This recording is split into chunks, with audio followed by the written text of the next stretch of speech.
Welcome to Traveler's Guide to Life from Hospice of St. Lawrence Valley. This is a rest stop presentation to help you pause and create a roadmap for the future as we all move through the changing landscape of this uncharted territory. I'm Linda Potter. I'm a volunteer and board member at Hospice, and I lead workshops and retreats in the community. And I'm Mary Jones. I am the Director of Family Support Services here at Hospice and an adjunct instructor at SUNY Potsdam Public Health and Human Performance Department, teaching death and dying. And we're here today to talk about acceptance and what gets in the way of that and tools that you can use to get to that place where you can accept the hard things that are going on and learn how to move forward. And one of the best ways we've learned how to do that, and Mary and I over the years have found an essay called Welcome to Holland that's been really helpful. So first we want to share that with you.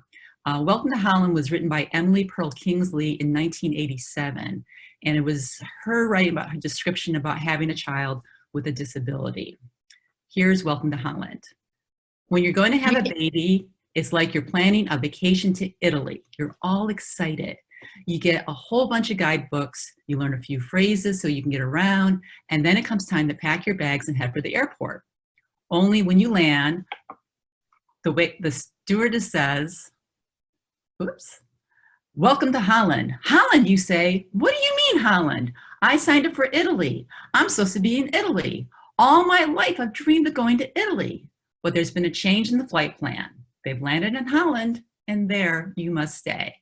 The important thing is that they haven't taken you to a horrible, disgusting, filthy place full of pestilence, famine, and disease. It's just a different place.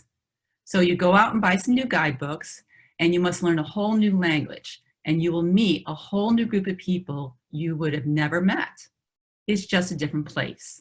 It's slower paced than Italy, less flashy than Italy, but after you've been there for a while, you catch your breath, you look around, and you begin to notice that Holland has windmills, and Holland has tulips.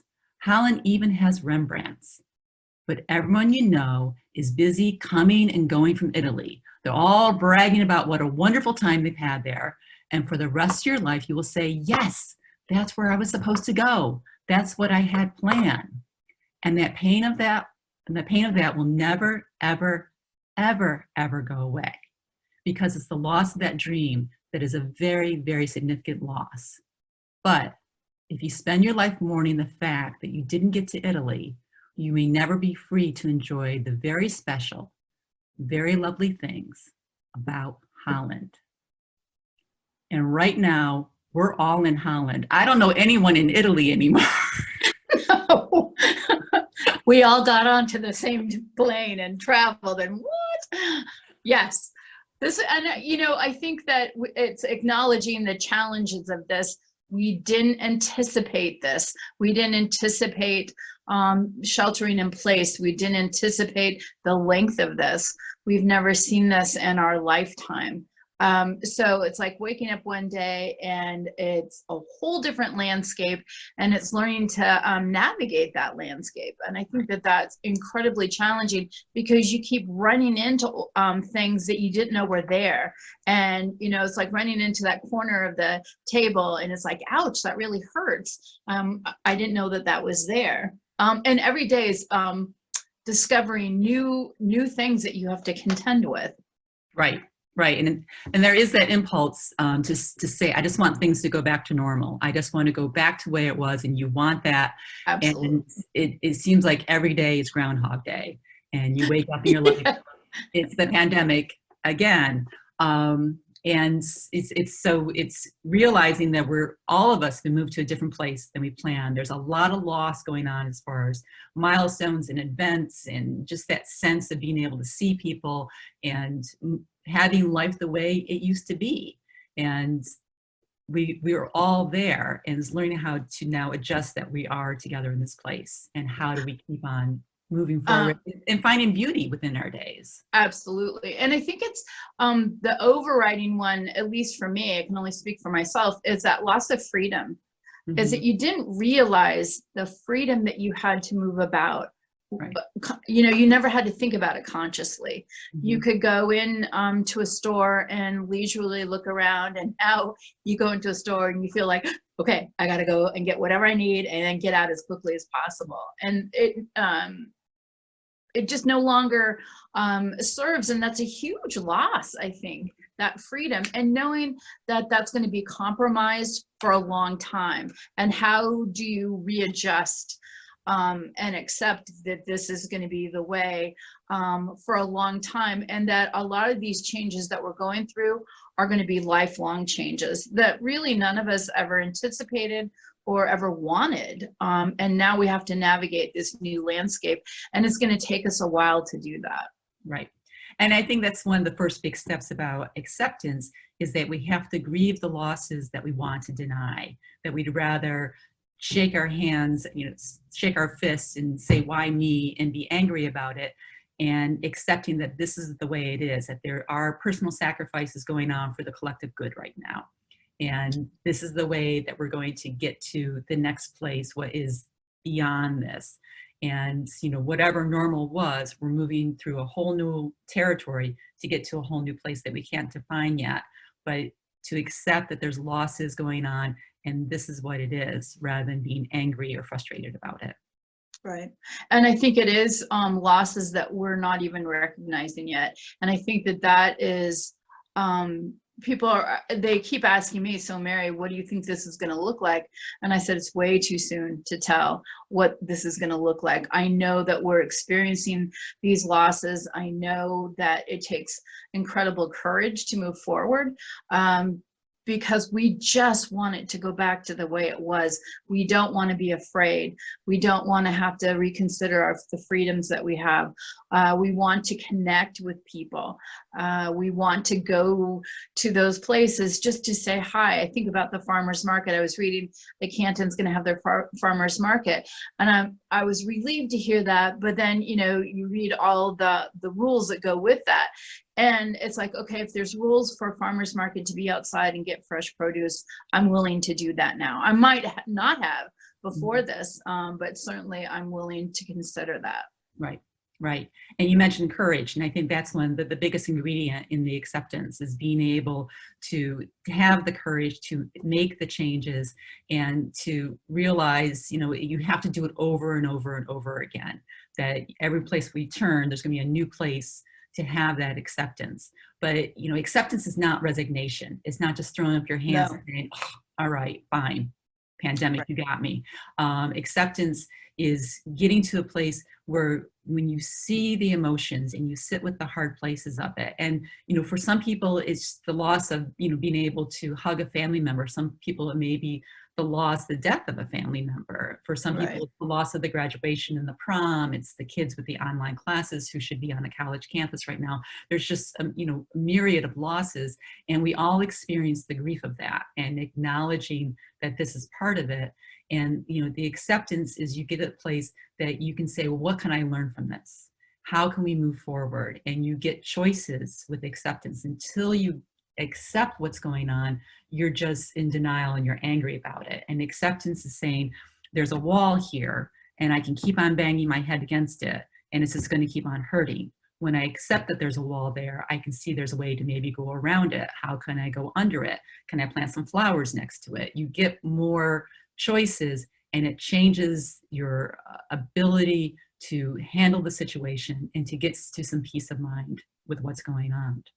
Exactly. And I think so often that what we're all experiencing is really that loss, that grief that people experience from a death. The landscape has changed. The rules that we had before are gone, and now there's new rules in place. And I think when you look at the bereaved and how they manage, they're sitting with this for a while. They know eventually, they're going to have to accept that this loss has happened. But there's a process that everyone goes through, and that's an individual pathway for everybody. And we're not here today to say, okay, acceptance is the key to do this. We're saying, here's the process. Acceptance is a part of that process, Right. of learning to manage these changes. And it is, you know, you can bang your head against the wall, but it's really about how to make choices, choices for yourself and really nobody else. It's how do you move forward Right. in this new landscape. Right. And I think some of the exciting things that you're seeing during this are people are finding new ways to connect. People are finding new ways to, make those connections, to move collectively as a society, and how we shop and how we care for people. And the tools of acceptance is what's really important. One way is you make a list of all the things that you wish would change, that wish were different, and then you look at it honestly. And if there's something that you honestly can change, then you look at what you can do and you outline an action. If it's something that you absolutely have to accept, then you know that, and that's an acceptance that you have to have with that. We talked about acceptance jars before, and I've used that. It says, let it be. And in there are slips of paper, and these are some of the hard things that have happened in my life, losses that I've had, hard feelings with certain things that I've learned just to accept, because you only get 3 choices in every situation. You can enjoy it, you can change it, or you can accept it.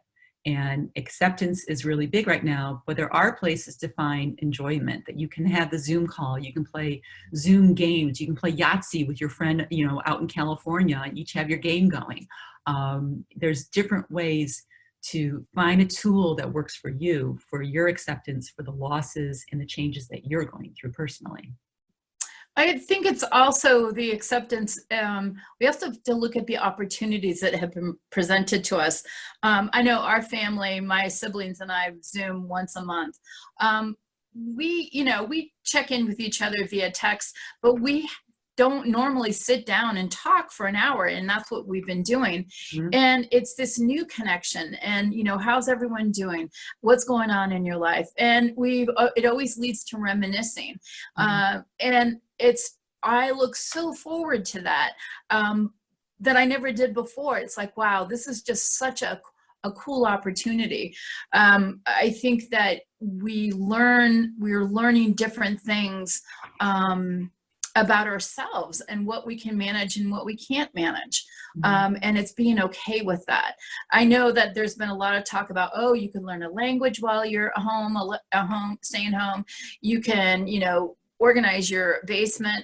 My basement still isn't organized. Clearly that wasn't a time issue. It was something I've just not wanted to do. Right. But I've tackled other things. So you look at the small accomplishments. You don't look at the big things. And that definitely leads you to more acceptance that, I was successful during this time. I was able to manage and deal and, learn new recipes and be creative with what I had in my freezer and, all that. I think that it's accepting all of that. This is what it is. We can't change that. And it's not about blaming others. It's about, this is what it is. And life is not fair. And life certainly threw us a curveball. And it's that resilience that comes into acceptance as well. Right. Yeah, it's the courage. It's doing it over again and again. Is saying, this is what I can control. This is what I have to let go of. And then looking for new opportunities. What can I learn from this time? What can I take forward from me? What is growing within me during this unexpected but maybe fertile time in my life, and learning how to sit with the hard places, but learning that is okay, and that's how I can move forward.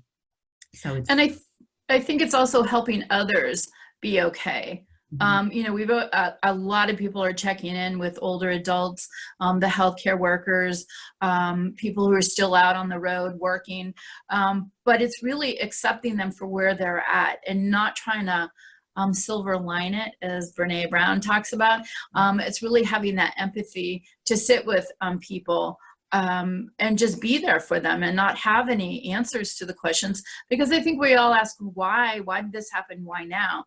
It's happened. How do we move forward from that? And acceptance is the key. Right. right? I've been making a list of people that I want to call, people I want to send notes to, Mhm. and it's, you know, these deep connections that you have in your life, or people that maybe you haven't talked to in a long time, but developing that listening and helping other people get to that place so they can accept and they can find new ways to grow and what they want to learn within this time. So Right. it's an all-encompassing skill, and it's a very active practice. And um, Very.